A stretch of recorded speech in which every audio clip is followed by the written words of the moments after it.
I'm just gonna go by G right now. I'm not thinking too much about that, and I really don't want to have my name attached to the project. So basically, I wrote a book a while ago. Started seeing a market trend in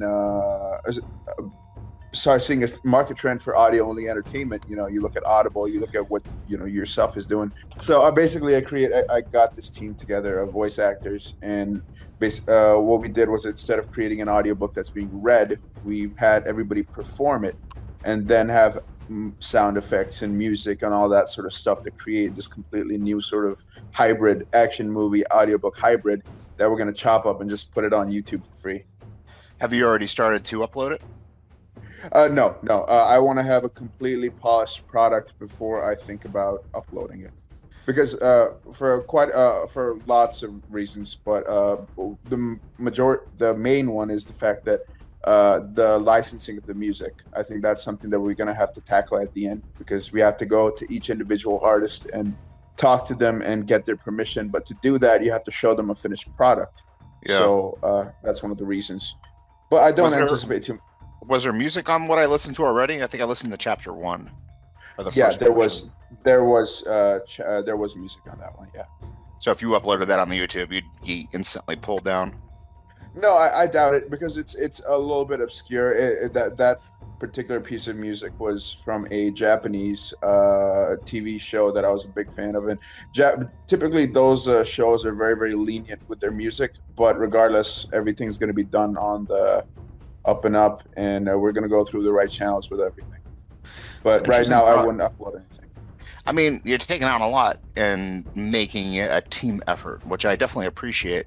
How many people Uh-huh. do you have so far on your team? 10, 10. Yeah. You're the writer. Writer, What are the director, and writer, director. Yeah. and And the other nine are actors? yeah, basically, I went to Reddit. I think that's probably one of the ways that you and That's how I I discovered you. Yeah, I can't remember exactly what subreddit absolutely. though. It Can't was the remember. voice acting subreddit. There were just like the last few characters that I wanted to cast. I had them. I went up to the website, and I pretty much just uploaded. I just basically showed them a very, very, very basic demo tape of what we were thinking about, and just cast the last handful of people. But by that time, I already had pretty much most of my cast in That's place. interesting. How are you coordinating it? Are you doing it all online or are you local? No, that's the incredible thing. It's completely done online. I think Uh, uh, we got one person, and I don't think anybody has actually met anybody else. I'm the only person who's met a few of the people originally, like originally, as in I went to college with one of the guys. I cast this girl from my university. I'm an old school friend of one of the chicks. But a lot of these people who were especially hired off Reddit, I didn't really know them. So just I have to be very, very. It's a big adjustment. yeah. Um, I know a guy yeah, who did a comic book like this, a graphic novel. He did it yeah, over Comic Collabs or something along those lines. I've interviewed him yeah, twice and know anybody. He just put, yeah, let's make a comic, and he got an artist and a letterer, and next thing you know, he's already got funding through Kickstarter and yeah, starting a yeah, little business. I mean, it's absolutely amazing what you can build with the internet, get yeah. communities Absolutely, going or whatever. Um, absolutely. let's talk about that book. How long ago did Sure. you write it? This book, you know what? I'm actually right now. Yeah, sure. I'm actually 25 right now. Uh-huh. So I was trying to write this book when I was about 15. But the Wow. thing was that when you're about that age, everybody has you don't really have a perspective on the world so much. I'd be an idiot if I said I still have a perspective on the world. But I think just when I was pumping out pages, constantly, but I was never actually happy with them. Hmm. I don't think it was until I left for college or my last year of high school where I literally sat down and started piecing everything really together. Um, but yeah, I've been working on this book pretty much most of my life. And Is it the I only think work that you've ever tried to write, or are you into short fiction at all? no, you know what? This is like the weirdest thing. I mean, I know you do, you know, you sir, you do this for a living, so you might, come across people like that also. But I am actually the most laziest human being on the freaking planet. Uh, so it takes a lot to have me. Like, I'm not the sort of person who's like, oh, you know what, man, I can really write. Let's write a book. No, I was like, I was trying to, we were traveling because my family immigrated to the States a couple of years ago. And as a result of that, we had to travel a lot. And because of that, I was always in the car and I was always listening to really, really cool music. And I was always piecing together these really, really cool scenes to, with the music. And I just wanted to write. The original plan was to write a book, and then on each page or each chapter or something, have like a suggested. This is the sort of music that you could be listening to, or this is the track that the writer imagined or got inspired by, Oh, that's and you could have it interesting. playing around. Because Yeah. a lot of people are trying to make media now that's multifaceted, where you could read Mhm. it and then you could also experience it on another Yeah. level as well. Yeah. Where are you from originally? I was born and raised in Pakistan, which is Oh, currently actually where I'm doing my I'm doing an internship in process engineering. it's a I'm tough place to be from, and it's a tough place to live too, I would imagine. You know what? It absolutely is, but I'm very, very blessed, and if you considering, I mean, I would never call myself rich by any standard of imagination, but the fact that we were able to maintain a very good lifestyle in the United States, and when we come over here, if you look at the poverty rate, even if you're scratching by in the U.S. you're doing pretty well over here. So whatever, I'm very, very blessed for this opportunity. I'm very blessed for where I am. So yeah, that's interesting. So I mean, there's got to be some kind of cultural element to your writing as well, right? You bring over the That's a really interesting question. The thing is that when we were growing up, my mom was pretty adamant about us focusing more on uh, our English education as opposed to Urdu, which is my first language technically. But growing up, I like all my friends were the kids who were watching like local films or Indian films or stuff like that, which are, culturally a little bit more closer to home to people over here. But I was the kid who was watching like Keenan and Kel or Full House or Friends or something like that. So it was just I think I grew up. I think a big part of my childhood was TV, and I'm not ashamed of that at all. And because of that, I think I am I feel very, very comfortable reaching to Western culture but also Eastern culture because you have to remember that the book is borrowing from Eastern culture just as much as Western culture, well, Far Eastern Pakistan's part culture. of Asia too, isn't it? It's not really. Oh, how Yes, does that work? Yeah, it's Asia, right? yeah, it is Asia, but typically the Indian subcontinent isn't like when you people say Far Eastern culture, they typically mean Japan, China, Indonesia, Malaysia, those sort of places. Well, yeah, I get into arguments all the time about India not being Asian, but it is considered Well, part of Asia. well, I think on federal documents when I have to apply for jobs or stuff like that, I have to typically do uh, identify as Asian because there really isn't any other option. Right. I mean, But what else are you gonna put? Yeah, that's exactly, fascinating. So you are Pakistani by birth. You came over here yes, with your sir. family. Did you find it difficult to integrate with the American culture? Not no, not at all. The thing was because I moved out of Pakistan when I was in the fourth or fifth grade, and I moved out to the Middle East, which over there it's a very high expatriate community, if Hmm. that makes sense. So I've always pretty much middle school, junior high, high school. It was in a very, very international sort of environment. So culture shock is something I'm kind of getting. I'm not too uh, susceptible to that. Interesting. How long is the book itself? About 600, 700 pages. It's Wow. 185,000 words Wow. How many chapters altogether do you think it's going to end up being on YouTube? on YouTube. Currently the plan is to have 52 episodes, but the Okay. thing, so 52 chapters, 52 episodes, pretty much the exact same thing. I'm trying to keep it as faithful to the book as possible because um, I don't know. I just I don't want to experiment too much with the structure, if that makes sense. I mean, this entire thing is an experiment, isn't it? I mean, That you that, don't that is really true. have a lot of people to judge yourself on That's when you true. look at the internet. And That's true. I mean, And this it's one of method the of storytelling is incredibly interesting. yeah, and it's one of the it's it's really crazy. This whole process has been such a crazy thing because I I had no idea what I was signing up for, and every day, like when I started this project, I had no idea this is how much it was going to take, and every day you take two steps forward and you find out you've taken one and a half back Yeah. because you're inventing something new and you're writing the book on it. And while you're doing that, you're realizing, oh no, I should not have done that. So I have to go back and fix all that hard work.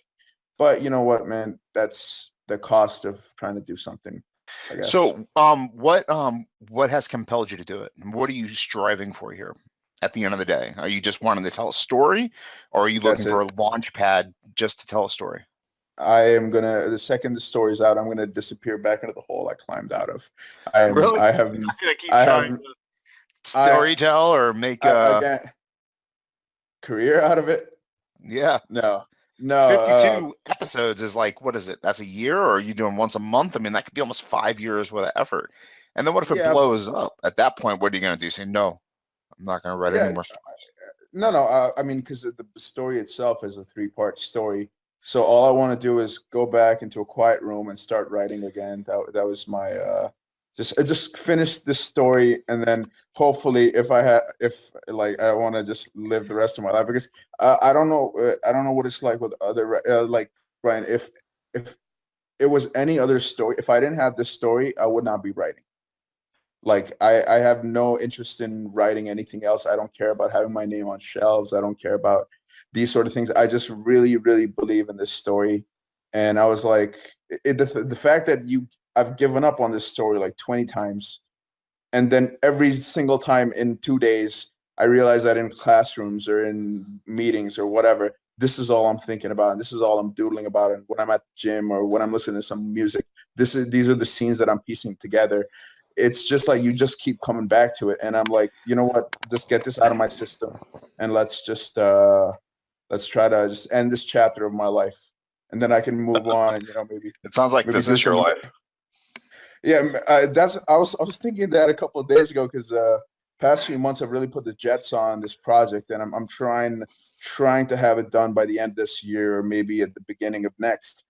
But I was really thinking about it. I was like, the second this thing finishes, I don't know what's gonna like. I don't like. This is 5 years of 5 years of like active work, and then before that, this is all I was thinking about. The second this is over, like you have that sort of emptiness that you're like, okay, now what? You know? No, But totally. That's why I'm constantly writing myself. yeah, I finish a project, I'm always looking for the next project. yeah. But then again, I majored in engineering to not, I hate it. Don't get me wrong. I absolutely detest what I do for a living, but it is a stable. There is a beauty of having a sort of stability that when you come back, at 8 o'clock from the office, you have, you can spend 4 or 5 hours of just being creative and don't have to worry about the uh the effect of what you're seeing on your lifestyle in any way, if that makes sense. So you got a degree in engineering. You do Okay. engineering for a job, but Yeah. your heart and your desire is more in the creative pursuits. Uh, See, that's the thing.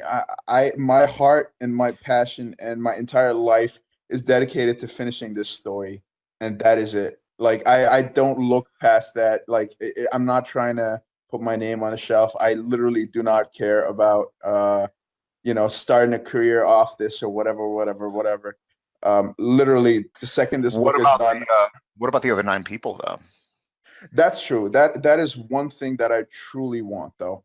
Like if these guys who took a chance on my project and really work hard on me, for me, the best thing that could ever happen from this project is like these guys really get the recognition that they deserve And I would because it's imagine really that's what absolutely they're doing phenomenal. it for, right? I mean, they're not doing it because it's going to go into some kind of waste bin at the end of the year. They're doing it because they hope it succeeds or their careers take off, Absolutely, right? I absolutely, mean, you're attached to that absolutely. in a Oh way. yeah, absolutely, absolutely. Yeah. So, I mean, who are these people that you're working with? Are they engineers also, or are they artists in their acting and whatnot? Oh, yeah, so I'll give you a quick rundown. So people I'm working with, actually, if you don't mind, I just want to give them a quick shout out. Lydia, Sure. Jason, Maggie, Bender. Lydia, Jason, Maggie, Bender, Dom, Ross, Ashley, Alden, Saad, and Merck. These guys are absolute rock stars. These guys, I have the absolute honor and pleasure of working with these guys. Lydia is a very old. She's a friend of mine from Oman, which was like my last high school. And I remember this girl was probably one of the most intelligent girls I had ever known. But she was also very creative. And I just got her on Facebook, and I was like, "You ever thought about doing voiceover work?" And I auditioned her, and I did a little bit of. I checked out what she had to say, and I was really happy with it. So I bought her some equipment, and we signed up a contract, and we're working with her. It's a pretty similar story. A lot of people I got off Reddit. Maggie is like I think one of the heart and soul of this project. She's like the sort of person who doesn't really realize how good she is just yet. Like I'm telling you, you guys keep an eye on this chick. She's gonna be something. And yeah, Jason, phenomenal actor. Anthony Bender. He works in he's in the Navy, and like I bought him some equipment, and he's like, I love to act, I love to voice act, and I was like, dude, absolutely. It's I checked out his audition. I mean, everybody I'm working with, I'm very very happy with them. I'm very very proud of them, and I'm very humbled to get to work with them. What's a day experience like for you actually putting the project together? A lot of editing. So see, that's one of the things that I was talking about. Since there's absolutely no sort of book on how to do this, like I'm constant like okay, so basically I come back home at 8 o'clock, 8 p.m., and I just start editing. I'm on the laptop till 2 a.m., and then I go to bed and wake up and go to the office and all that stuff. So Lydia and Jason, do they have a call together at the same time, or do you work with Lydia? She does her lines. You work with It's Jason, it's does his it's lines, and then you. Yeah, so the way we decided to do it was that the main dialogue, Mhm. we had that all sequenced, and we had that all cleaned up and sequenced. So basically, most of these guys are reacting to the main characters' voices. So what I have them do is play it on tape and then react to it. This way, we don't have to worry too much about time differences. We don't have to worry too much about that. But I'm always in contact with everybody pretty much. Everybody has my personal information. Everybody, like, I've made this very, very clear to everybody that, guys, day or night, 24/7, whatever happens, you guys have my number. W- You know, I don't care about time differences. I don't care about that. If you think you have a question and it's 3 in the morning, call me. I don't care. So, yeah. What about ad-libbing in the moment? Yeah, Changing I'm all for it. lines, I'm working. all Yeah. for it. Absolutely all for it. I think the best thing that you could ask for is to have somebody not only like put their time investment into the character, but also be in the moment, be actually emotionally and psychologically invested in the story, and that sort of manifests itself through the ad-libbing concept. I'm always all for it. I'm like, if you feel like this character has this sort of accent or would say this or would, react in a different way, go for it. Let me know, and I am very, very happy to be adjusting to according to that. Do your actors already have the 130,000 words in their possession and have read all of it, the entire manuscript? Yeah, yeah, I pretty much insisted on it. That was one of the things I insisted on when we started the project. I was like, I understand that this is a tough industry and that everybody wants a gig, but I'm telling you that this is going to be a bit of a this is going to be a war of attrition, and I want to make sure that everybody sort of is is on board with the story and happy with the direction of the plot before we actually get started on the journey. So I made sure everybody's very familiar with the story. So, man, this is a collaborative process at this point. It's killing me, man. I think I'm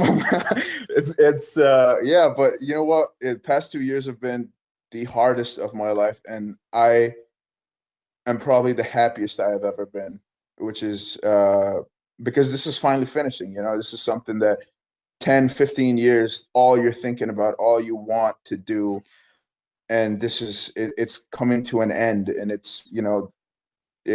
couldn't ask for anything more. So when is it going to start being uploaded? At the end of the process, or are you going to start doing it? No. At the end of the process, 100%. I am not going to upload anything that I don't feel. Basically, I'm not going to put up anything that I'm not proud of. And the thing with this sort of project is, just like anything else, the more you do something, the better you get at it, right? Yeah. So unfortunately, what I did was once I finished one round of editing, I'd finished like 50 chapters, all 50 chapters, 52 chapters. Then I came back to the first one and I realized, wow, this one is actually garbage. So I had to start all over again. So, it's like I'm not gonna start. So basically, what I handed to you was stuff that I am proud of, stuff that I have gone through again, and I have cleaned, and I feel that it would be a good reflection of our effort and what we have to offer. So basically, when you go to YouTube, you're going to be starting from scratch. You're going to have a brand new YouTube channel. You're going to upload your first video, and then, bam, people are going to discover you how. That's that's one of the things, right, Brian? I understand that's a completely legitimate question, but for me right now, the objective is not to create a booming YouTube channel. Like I think that would be me trying to skip a few steps. My first job is to make a product that I'm really happy with and that I'm really proud of. That is really something that's taking my full time, completely taking me full time. But you have an absolutely valid point to say that if you want to create a successful YouTube channel, the objective isn't to create a successful YouTube channel. For me, it's to create something that's completely new and just to put it out there, and that's it. But you got to serialize it every week. There's going to be a new episode, or every day, or are you going to do it for 2 days, or you're going to upload it all at once? I'm going to upload the first 10 episodes together, I'm thinking. And then after that, I'm going to do it week by week, if that makes sense. Yeah. It's frustrating out there right now with YouTube. I mean, it absolutely is. Everybody is like all about the audience development, because I mean, honestly, it's all about the eyeballs. Getting your work underneath eyeballs feels so good. It's addictive. I know. It's like a drug. And when you put your stuff out there and you don't get those eyeballs, it's like, what am I doing wrong? What can I do better? How can I work this out? I mean, it becomes a different beast all on its own. I know.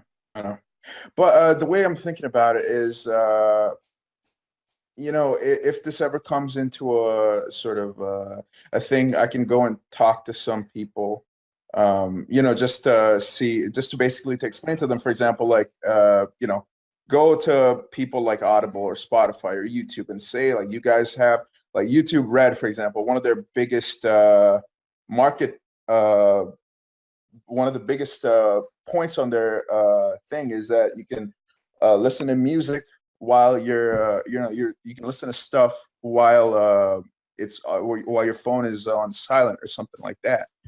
This is something that's tailor made for this sort of thing. This is in a way that has never been done before. And if it's exclusive on YouTube, it's something that they have everything to benefit from. So this will be something that they have incentive to direct traffic towards. But so you won't be putting anything out on podcast formats, no iTunes, Stitcher, SoundCloud. At the moment, there's no plan to do so. God, man, this is like, it almost feels like it belongs in a podcast format. I know. But the thing is, right now, see, the thing is, it's not only where we place the stuff, it's also one of the biggest cruxes on this thing is the licensing issues, and having to go to each individual band or artist or musician or whatever, and you basically have to tell them that if I tell them, hey, I'm trying to create this on iTunes and I'm going to be selling it, they're going to be like, yeah, well, where's our money, right? But I'm like, hey guys, we're going to YouTube, we're putting this up for free, and whatever, if it ever gets monetized, we're just trying to cover our costs with that. I think that's a little bit more easier to explain, if that makes sense. Are you going for like a particular flavor of music? Or have you already picked the music and you're not going to do anything but use that stuff? No, I pretty much just I go with the music that I like. This is my project, and I'm trying to make it as. I know this might be a really hippie way of saying it, or maybe it's not the most business savvy way of saying this, but I mean, I work 9 to 6. I work in a business. I think I'm gonna come home and do stuff my way. So some nice metal, a little bit of symphonic stuff, and. But you don't have like bands or artists that you need to use. You're just going for a general like feel. Oh, whatever. Personally invested, I try my best to get that music in there. For example, like there's this one band that I absolutely fell in love with. They're a British band, Damnation Angels, and I just reached out to them and I'm like, guys, I freaking love what you guys are doing. The music that you guys are creating, it's like movies like The Last Samurai and mixed with Iron Maiden. I think it's phenomenal. And I basically just try to open that conversation and see if there's any way that they can let me use their stuff.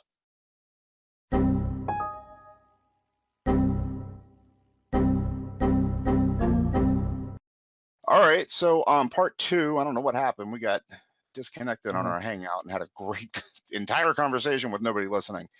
So unfortunately, man, you said some really fantastic things about creativity, and I'm not even sure if I got it down or not, but where the conversation really got interesting for me is when you were talking about Parasite in terms of what that meant for you as a creative person. Right. Parasite. Why do you think your creativity is a parasite? Not so.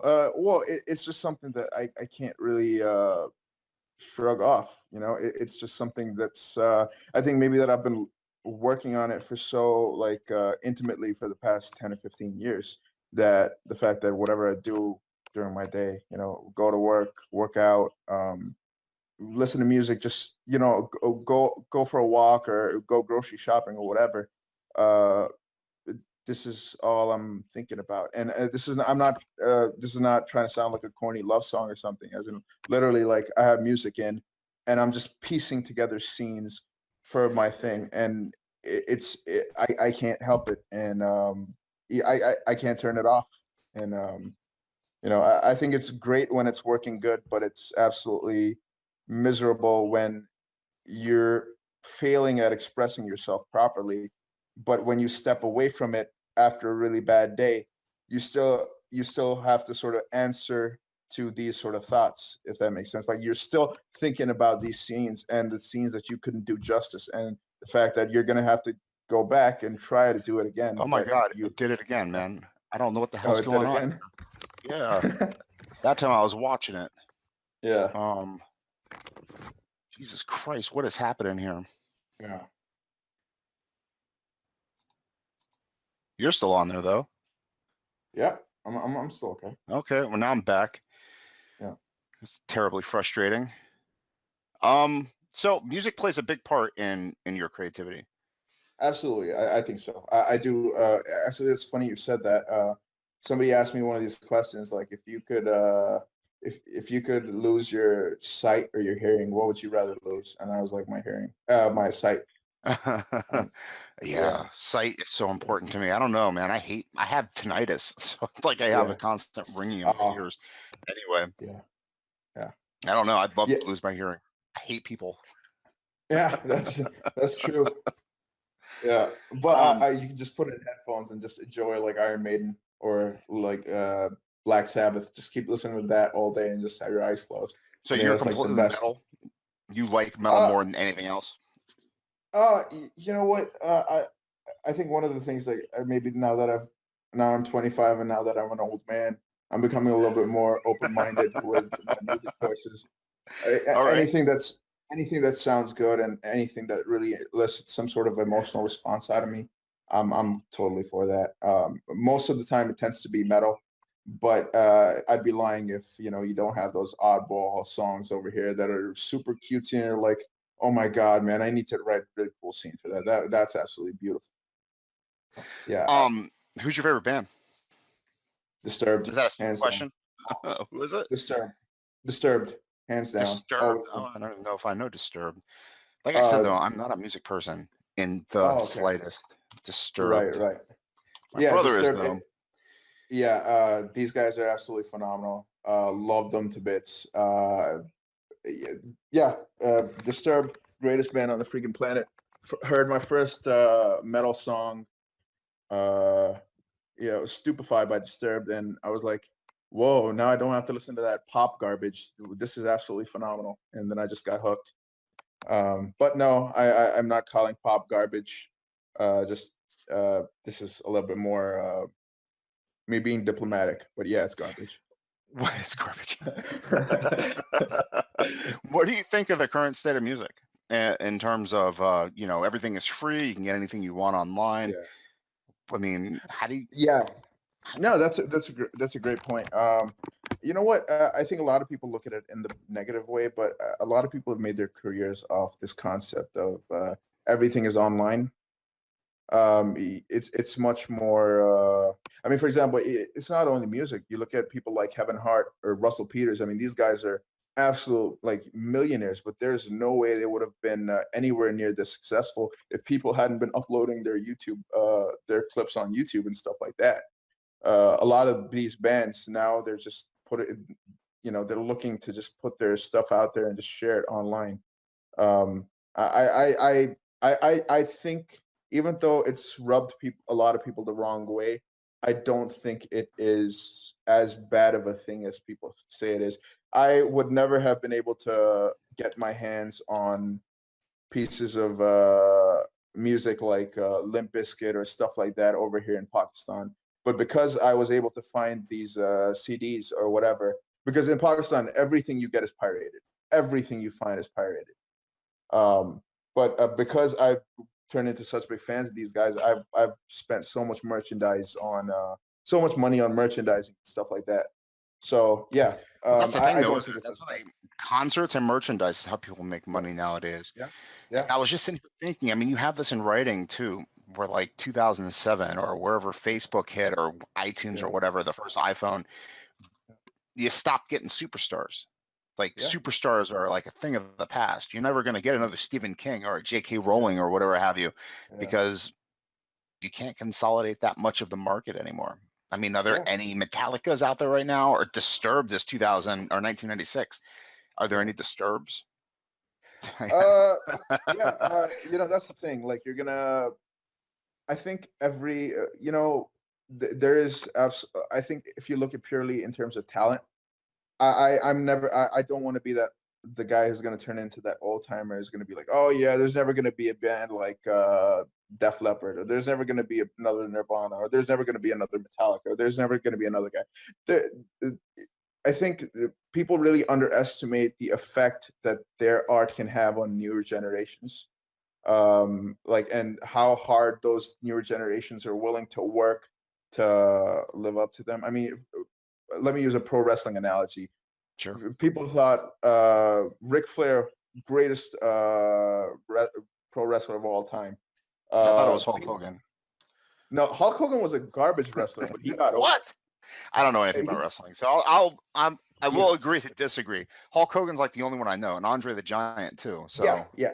Well, so that's the thing, right? Hulk Hogan got over, which is he was able to make that connection with the audience, which that is, I think, 50% of the game, pretty much actually 100% of the game. But if you look at in terms of the actual in-ring performance, which you could call it a dance, you could call it whatever, he wasn't actually that technically sound as opposed to somebody like Ric Flair.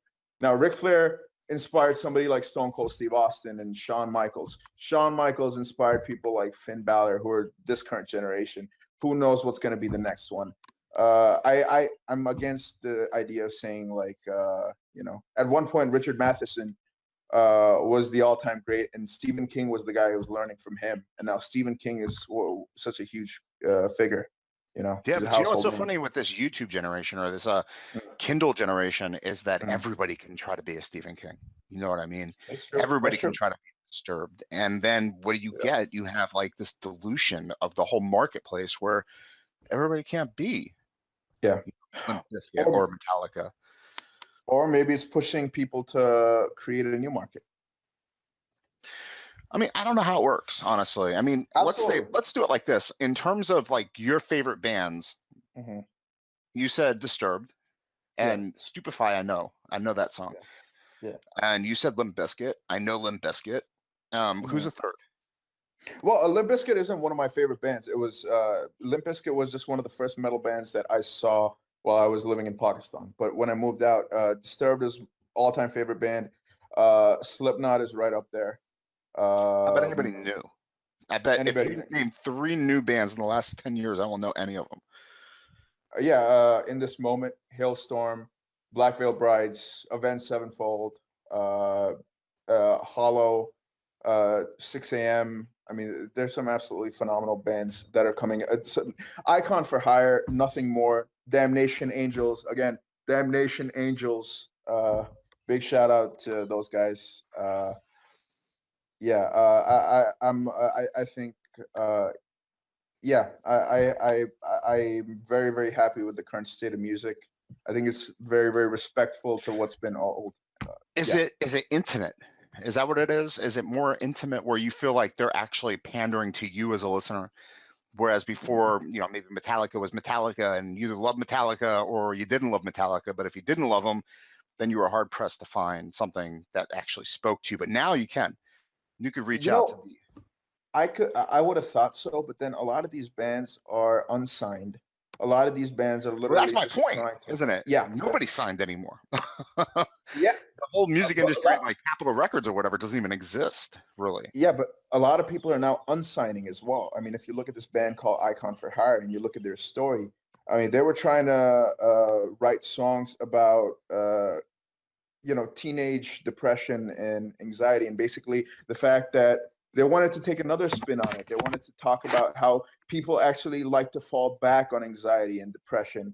Not that it's not a disease, but the fact that having that sort of blanket around you, you don't know how to live without it.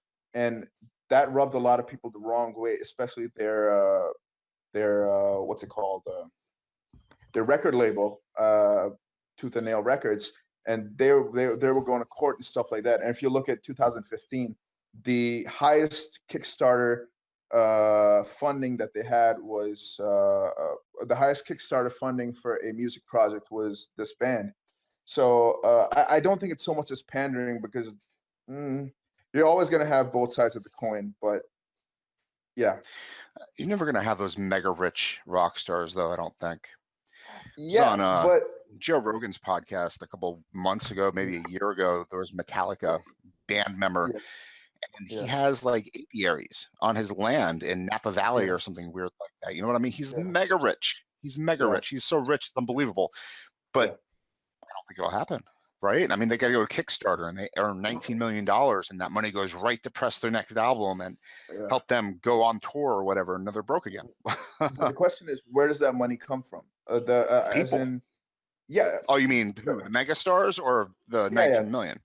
The megastars, because I can't believe that the people nowadays are getting less hits than they were back in those days, because of how available music is and how easily you can get a hold of stuff. Yeah. I mean, Everything's that's available. Everything's one of almost those. free.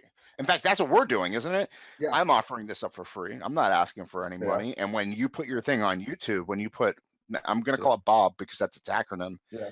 What's it Oh, actually it's called? called SOB. The name of the book is SOB.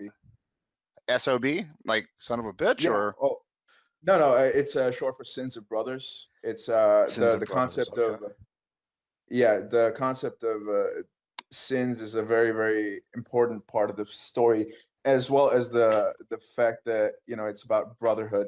It's about the main hero, the main character, who is a very, very bad guy. Who's not sorry, I should not have said that. He's not a bad guy. He's a anti-hero, but he's willing to go to absolutely any means to protect his brother. Mm-hmm. And there's this old adage that says the road to hell is paved with good intentions. It's I think a lot of people can see a lot of similarities in that sort of thing. So it's Well, SOB. let's go back to the music and we'll kind of balance that reflection against like Metallica. Let's say, the little guy, when Metallica was big, had to go to a vanity press and pay for their own books to get published. And then he would have like a box of books that he would go around the Barnes and Noble and try to get them to sell or whatever. Right. But now, you can go right on to Amazon, not spend a penny, and you're as published as anybody has ever been. Yeah. But the marketplace is like way diluted. And like music is completely available, but finding good stuff is so hard to do. Yeah.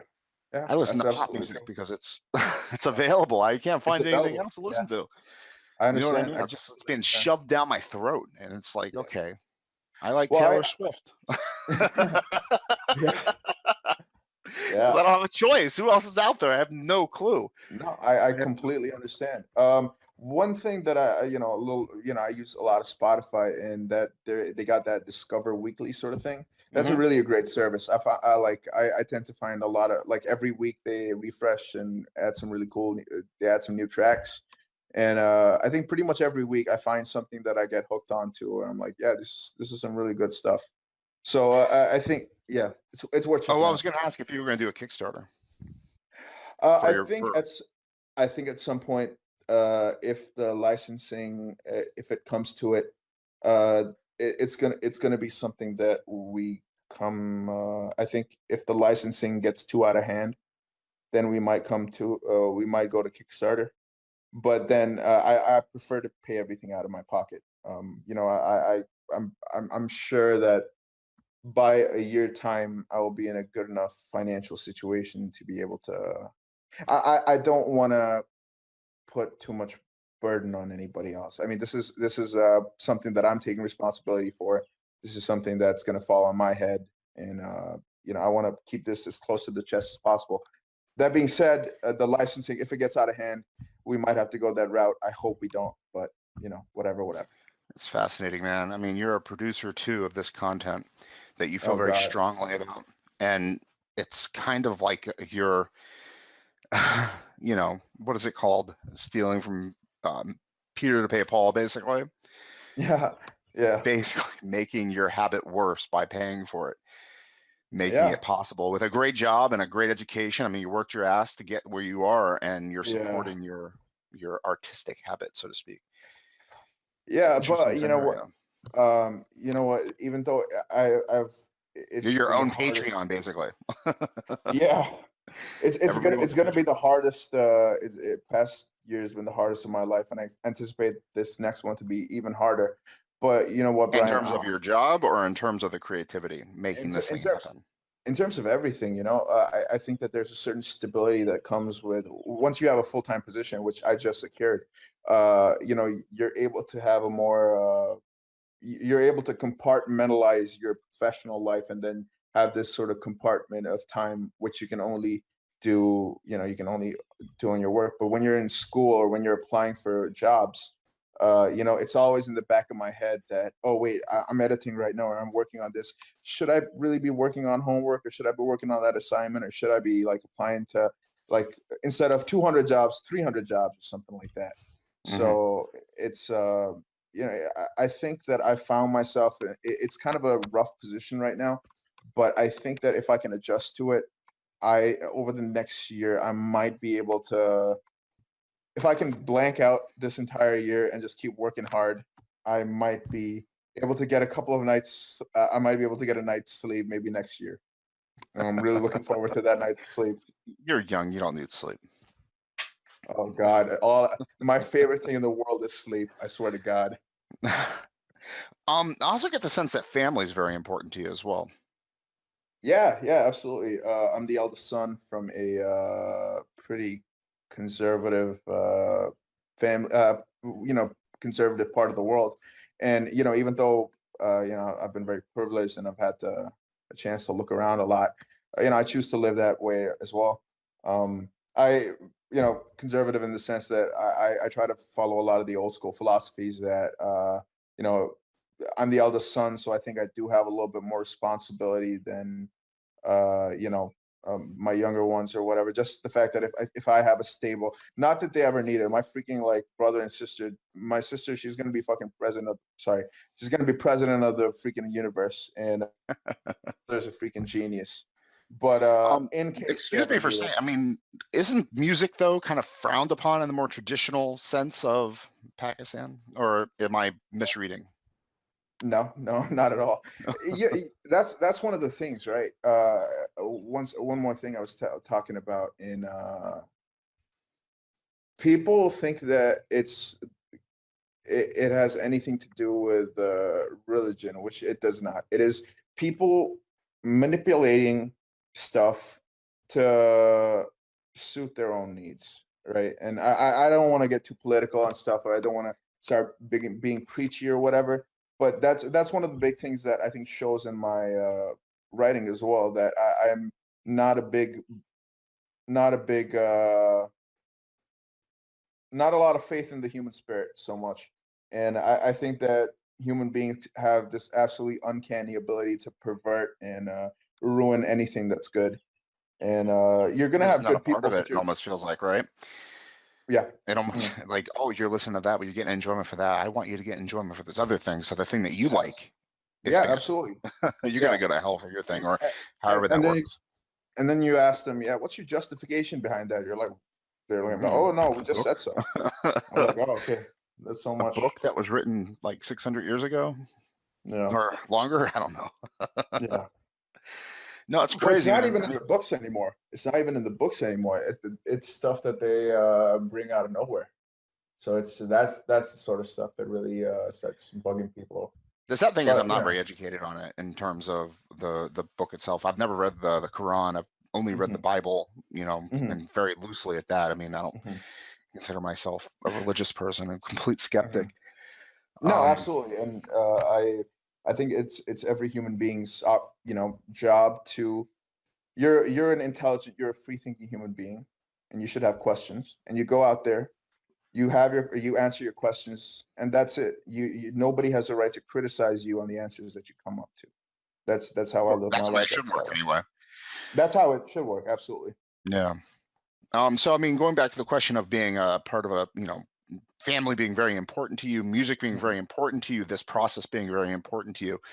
hmm I mean, how does that fit with the parasite, the need to make this thing happen?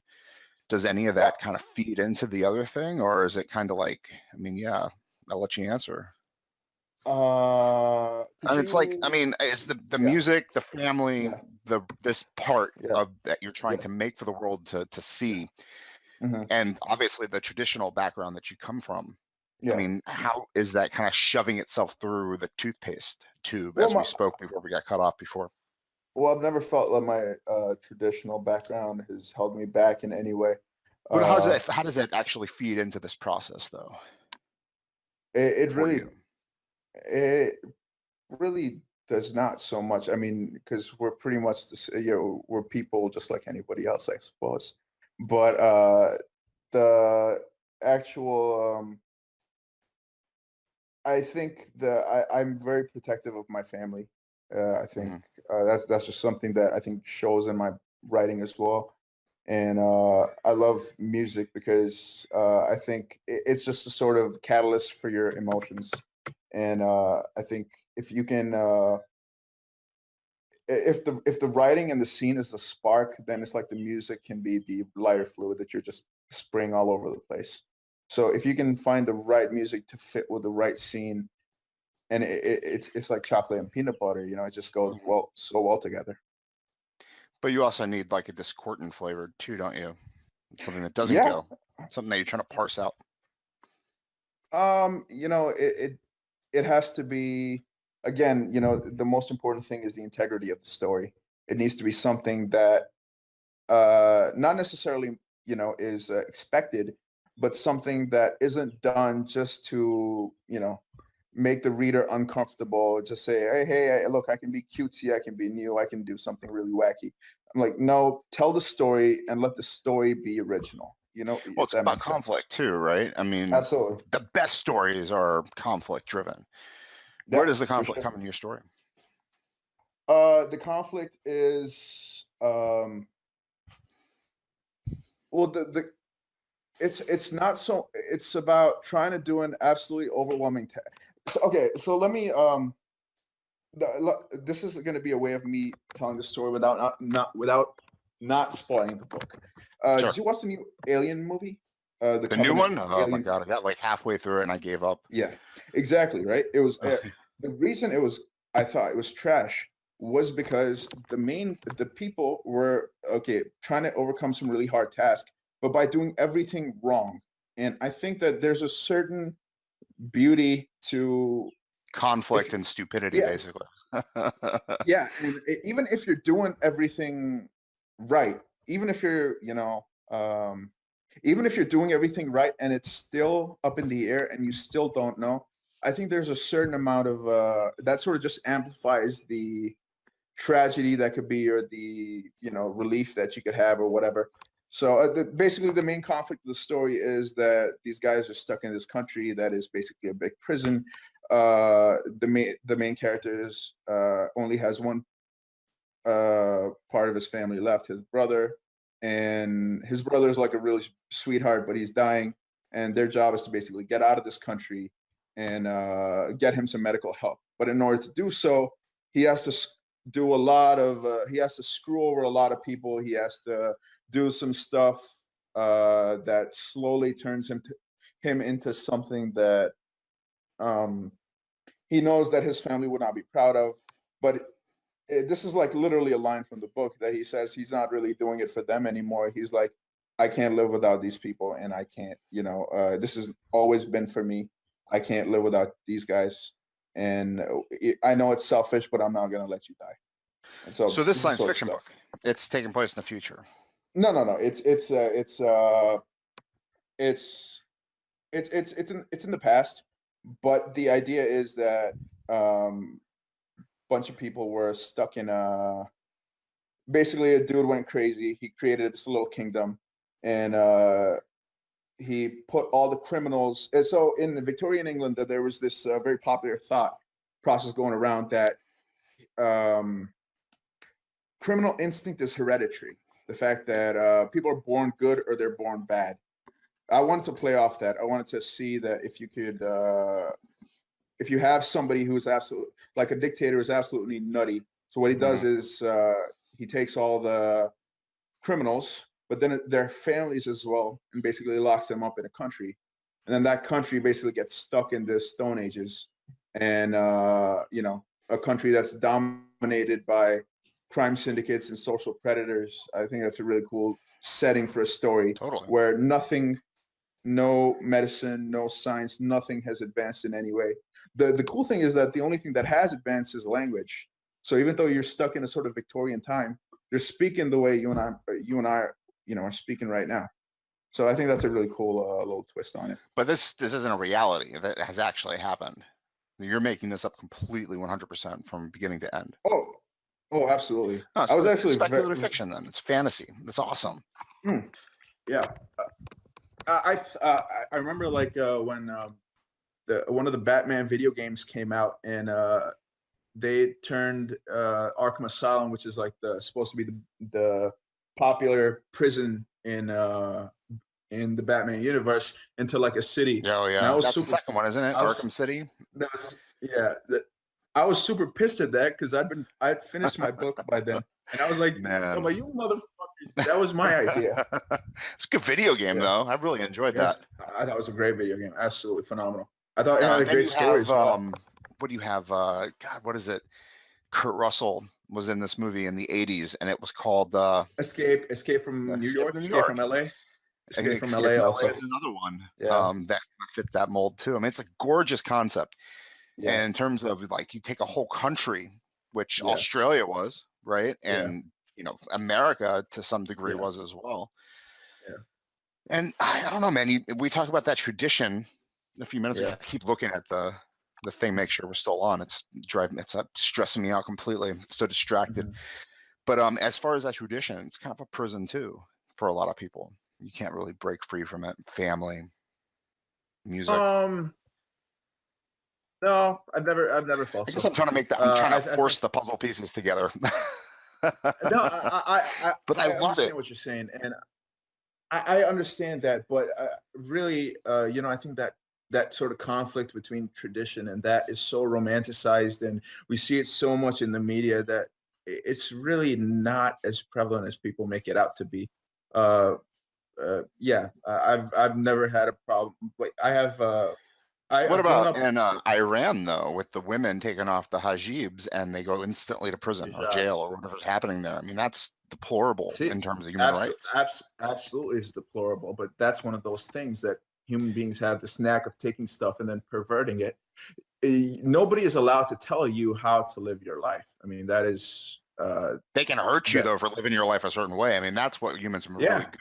but Like, that's oh, the you want to issue live of your life like that? Well, I'm going to shove bamboo shoots up your, between your fingernails, and you're yeah, gonna pay for those decisions. That's yeah, what we seem to be doing very well, is punishing yeah. people for their perceived freedoms. Hmm. And that's But basically what that's you're one of those. talking about, is this prison. I mean, that's what I love is, I mean, your Mm, perspective is so unique in mm, speculative fiction. I mean, I don't yeah, know if a lot of authors actually trying to write from that perspective. yeah. I think what was really cool about this sort of prison that I was able to build as well was the fact that I was able to bring different sort of cultures into this, this prison world or whatever.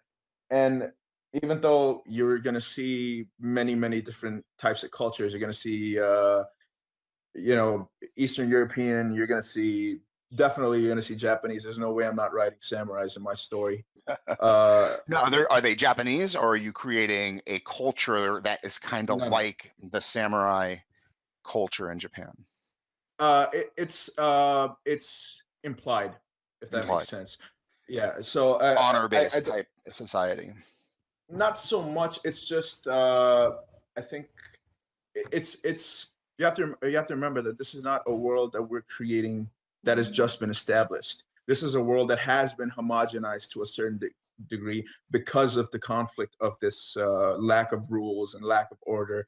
Not lack of order. The fact that you are answering to uh, that you understand that there's always a bigger fish in the sea.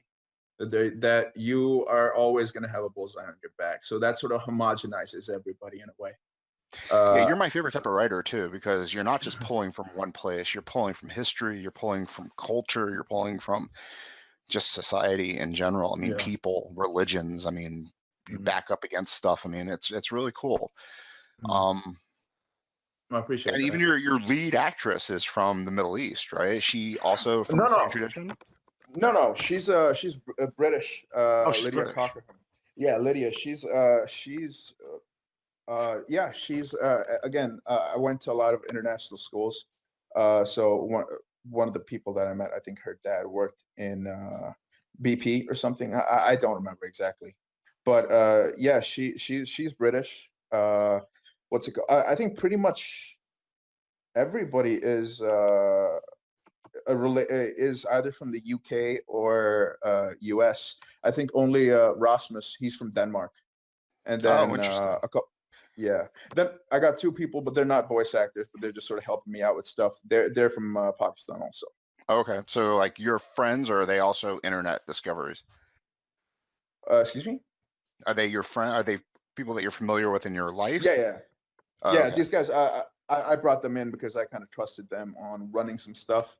But again, one of the reasons why I think we had this conversation maybe on Reddit as well, that I think you wanted to check out my Twitter handle or something. I'm like, I'm really not a social media guy. I literally just want to put my head down and get this project over with, and then go to bed and sleep and eat chips and stuff No, like that. honestly, the reason that I want to know what your social media is, like, just put Yeah. your name and face on this conversation. I mean, my Yeah. listeners want to know who you are as a person. It's Yeah. hard because you're my second anonymous conversation. The Yeah. other guy was also from Reddit, and he did a rewrite of the prequels, and Yeah. he didn't want his name associated with that project either. And I'm like, guys, I just want to know who I'm talking to. I Right, don't care right, about right, whatever plans you have later on. I just want to right, put a right, name to the page. I'm like, okay, this is my buddy who lives in Pakistan. His name is blah. You know what I mean? I don't care about your right, social right, media. right, Just you as a person, right, just him as a person. But totally right. respect your desire to be anonymous. I Well, have just appreciated the opportunity to talk to you. well, I appreciate that as well, man. Thank you so much for having me. Yeah, just go back into those three questions that Yeah, I don't let's think go. I got. No, no The first worries. one being, you said it so brilliantly. I almost hate not knowing what I hate being spoiled on it. But the question was basically, what would you say to somebody that is striving to work towards the goals that you've accomplished for yourself? I think I rambled a lot, but maybe what I will end up saying is just be very open-minded with the type of media that you uh, be very open-minded on all sorts of art. And you have to remember that every type of story, whether it's a song, whether it's music, whether it's a book, whether it's a comic book, whether it's a TV show, whether it's a movie, whether it's a video game, all of these things start with a pen and a paper. And that if you can look beyond the graphics and the right if you can look beyond the graphics and you can look behind the stars and you can look behind all the glamour and all that stuff, you realize that the, the thing that really shines is the actual writing itself, the organization behind it. And if you can start learning from that, that means that any sort of thing, even if you're watching, whatever you're watching on TV, start seeing, okay, what they did right, what they did wrong, what you can learn from this, what you should stay away from this. But be very, very open-minded with every sort of with every medium of art that you try to take in. Yeah. Yeah, open-minded. I thought that was a genius answer, and I think it fits very well. Mm, And then just be open-minded, not only in what you're ingesting, but what you mm. digest and what you produce. Where's it Absolutely. coming from? Why are you doing it? What's Absolutely. the end goal? I think it's really Absolutely. brilliant. The second question, what are you reading? What are you playing? What are you Yeah. listening to? What's Mm. driving your creativity right now that you'd like to share with everybody listening? At the moment, since I'm so at the moment, I'm listening to a lot of right now. I think the biggest medium that I'm really subscribed to is music. It's I've been listening to some Japanese. Are you a poetry guy? Do you like poetry? Do you read poetry, or is it just the music, the thumping musical instruments type situation? No, Brian, I'm telling you, I'm a moron. I'm not a smart guy. I'm a freaking moron. Don't start painting me like Says I'm the something engineer. special. Says the I'm engineer. I'm, No, I'm not I'm a accepting that freaking as an answer. moron. No, you're not. No, Hilarious. No, so you don't like the no. poetry. It's not that I don't like it. It's just it's not one of the things that I've been exposed to as much as I would have liked. But yeah, it's definitely not one of my fortes, and I can appreciate some really good lyrics, but it's poetry is definitely not one of my fortes for sure. Yeah, Didn't mean to it's interrupt you definitely though. Who are something. you listening to? Yeah, lately I've been listening to a lot of well, aside from between metal, I guess a lot of classical Japanese music. I think they got That's some good really stuff. cool instruments. Yeah, I mean, just because my right now my job is to make sure that I find the perfect scene for the perfect piece of music for the scene. So yeah, I need to always be listening to new stuff to see what really gets me emotionally hooked. Had Uh, a really great experience. I got to sit in on a concert at Lincoln Jazz Center, They had a Japanese conductor come in, and she brought with her a traditional Japanese drummer. And I'm sitting right above this guy. I mean, he pounded this thing like you would not believe, creating probably some of the best music I've ever heard in my life. For like an hour, he pounded this thing, and it's like he's doing crunches while he's doing it. I'm like, Jesus, dude, Jesus. Yeah, I think they're called taiko drums or something like that. Something like that, right? They're real traditional, and even the process getting up to the point where you can actually play one's like in the same vein as being like a ninja or an archer or something weird like that, Japanese style. Not weird, but traditional. Yeah, it's fantastic. For sure. But I absolutely. I don't know. I think a lot of people grew up watching Star Wars. They grew up watching some, Star Wars or Star Trek or something, or reading comic books or stuff like that. I grew up watching, old school Chinese, really badly dubbed movies. So I have a really, really big soft. I'm kind of a bit of a martial arts nerd or something. So, I watch pretty much every single UFC watch, and anything to do with martial arts or stuff like that. I tend to have a soft spot for it. So, I like UFC. I like mixed martial arts. What I don't like is when some dude kicks some other guy and his leg breaks and flops all over the place. I can't stand it. Yeah, that was the Anderson Silva thing. Yeah, that was absolutely like. Or about that savage. Dude that had his skull caved in. It's like, my God. Yeah. I mean, the violence. Yeah. I mean, absolutely the skill, mano and mano. It's great. I love it. The boxing. What's the Irish dude versus the boxer? Conor McGregor, and the other one. I was like, God, that was such a brilliant fight. I loved it. Yeah. It was a fun fight. It was a fun fight. Oh my God, it was so fantastic. Yeah, I guess curating your own media will do that for you too. I mean, if you've got everything pirated right there for you on the streets and you can pick and choose whatever you want, what a great way to kind of invest in yourself. When I was a kid, it was just what was on TV or what you could find in the video store, and it was limited in terms of what was available globally. Yeah. What else, bro? You want to suggest any games? Ooh, some good video games. Absolutely. Far Cry 5's coming out. I think that's something everybody should watch out for. It's about some far right. It's some crazy cult in rural America, where the sort of heart of the it's like this cult that comes in and tries to get everybody to start doing some stuff. I haven't. The game's not out yet, so I can't really review the story. But I think it's something that really should be checked out. What I will say that this is something related to writing. I think that a important villain is like having a good villain is like one of the greatest things on the planet. And if you want to study like good villains, obviously you have Christoph Waltz in Inglourious Bastards, or look at some of the Bond villains or stuff like that. There's this one villain in a game called Far Cry 3 called Boss Montenegro. You're talking about crazy maniac, kind of really scary dude. I freaking love that entire performance. I think that guy's a freaking genius.